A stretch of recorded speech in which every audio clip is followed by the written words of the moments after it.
Hey folks, this is Vincent Natalie with Ads Gaming Addiction, and today we're going to quickly review Foundations of Rome. This is another one of those cozy game nights that we like to do. And just so you know, this isn't all of the components for this game. There's a huge box downstairs. There's about 4 more of these in that box. There's expansions. So what you're seeing here is the bare minimum for the 2-player basic game. But the game does come with like a lot of different expansions, and again, those are all downstairs. We haven't yet to play with those. I think the basic game is enough for us, but yeah, there's a lot of expansions. And in this game, it's really cool. This is one of my favorite games, I think. I love it. It's like Acquire, but it's more of a city builder. Anyway, each player has their own box of buildings. There's 3 types. There are civic buildings, which are, I don't know what color this is. It's like a white color. Yeah. And these typically earn you victory points at the end of the round for adjacencies. Mm-hmm. So for example, I have this one here that belongs to me, this blue one. 1 point for every adjacent population. I've got a 6 here and I've got a 4 here. And put that back where it was. What? All right. she was like, yeah. I was like, imagine what would happen. Yeah, so this was like 6 plus 4 plus 4. I had 14 points from this one building alone because of where it was. So these white ones give some kind of adjacency. These gray ones are commerce buildings. I put these down initially, but you can replace buildings if you build bigger than what's currently there. These earn you more money when you take income as one of your action steps. Mm-hmm. And the amount of money shown here is the bonus money that you get. You normally get 5 when you take income, but anything extra on the board, you would get more. So there's that. And then you've got these beige population buildings, which score you on the population tracker over here. And there are bonuses at the end of the round for having the most population. You get extra points for doing that. And the final score ended up being 119 to 100. So it was still close, despite her not liking the way the game was going. Yeah. It's fine. And during the game, and the way this works is, at the beginning of the game, you're going to have 3 eras. And there's going to be cards here, cards here, cards here. And kind of like an Acquire, instead of tiles, you've got cards.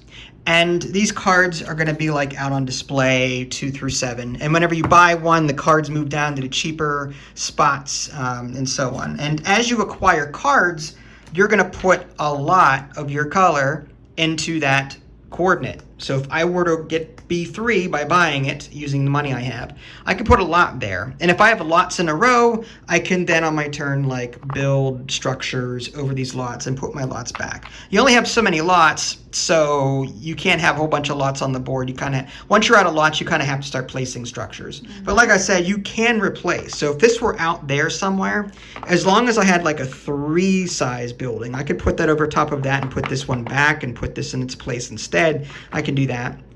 So that's the general gist of the game. We have covered this before, so I don't want to get too deep into the rules. But long story short, buy cards from here, and you're going to get, those will give you lots, and then use your actions to spend to put buildings where your lots are. And the winner typically is the person that can most efficiently put structures down to get them the most points at the end of the game. And in the 2-player game, you're going to ignore the 8 coordinate on the X and, well, the X, and then this is the Y coordinate. So yeah, H1 through H8 and 8 through H8. You're going to ignore those for the 2-player game. The reverse side of this board, I think, is 3 to 4 players or something like that. Mm-hmm. So anyway, if you want to watch a full playthrough of this, go check out my, we did a full playthrough of this. Yep. On my channel. Foundations of Rome. Yeah, Foundations of Rome. So after 2 playthroughs, what do you think of this so far? It's okay. It's not bingo. I love bingo. This is more strategic than bingo. Uh-huh. So it's tough. It's like chess, you know. You gotta kind of figure out, okay, if I buy a card, he's gonna go in his next turn. Like, and then I'm gonna go, and then he's gonna probably have to take money. So it has a lot of strategy in that sense. Especially with this market. Because let's say there's a card that she really wants. Like, if I'm looking at the board, if I'm observant, I can see she's probably going to take a5 because it's in a row or what. Like she's got lots around it. So if I buy now, I can make that cheaper for her. Or I could dilly-dally and put buildings out on my existing lots, or take income, slow down the game. That forces her to either buy that at high or like let her buy something else, deplete her funds so that maybe I can grab it instead of her. I don't know. It's like chess. There's something called tempo in chess where you kind of have to like stay ahead and sort of manipulate the market and make it work to your advantage based on like what she can do. Yeah. And that's like the real crux of this game is like figuring out what your next action's going to be, but also what her next action's going to be.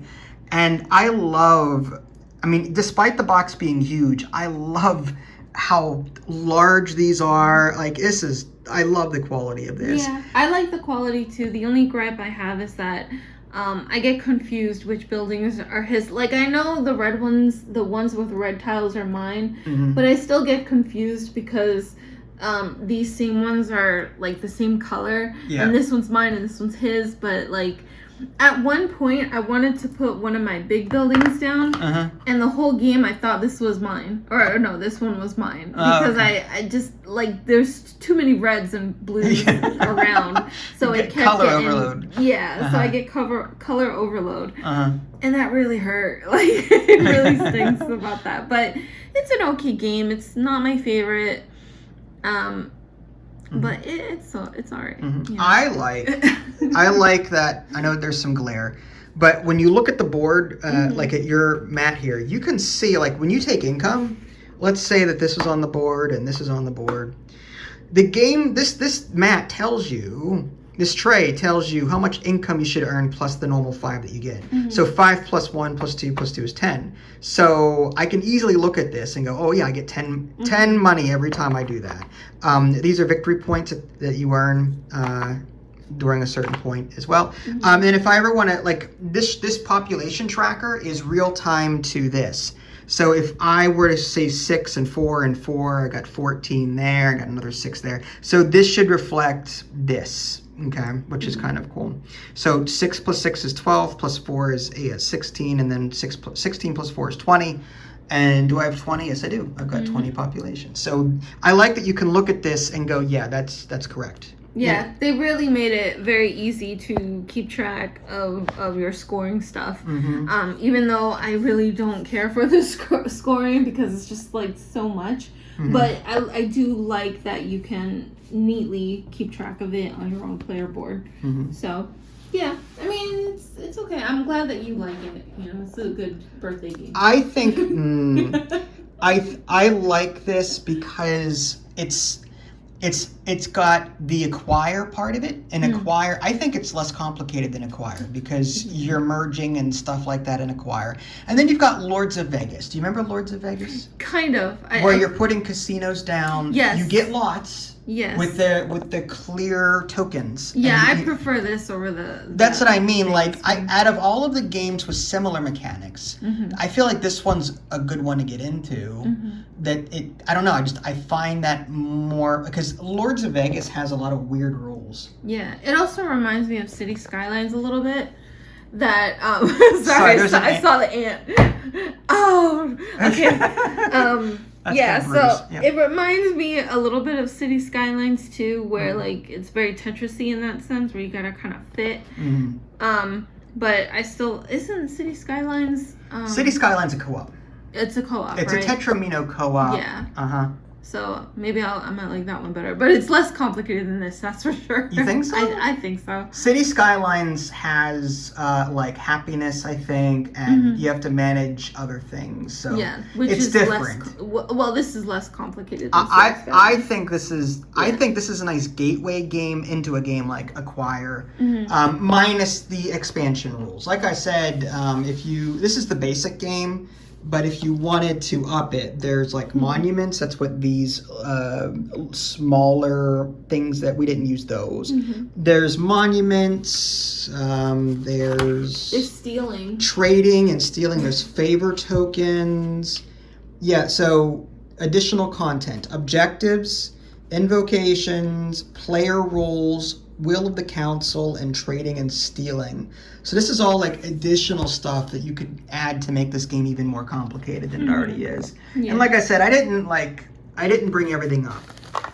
So there's still stuff down there, but there's like some of the bonus stuff there. These are the cards used in a higher player count game. There is a solo version. I wish I had gotten a press copy for, but I didn't. It's the series expansion. It adds a solo rules.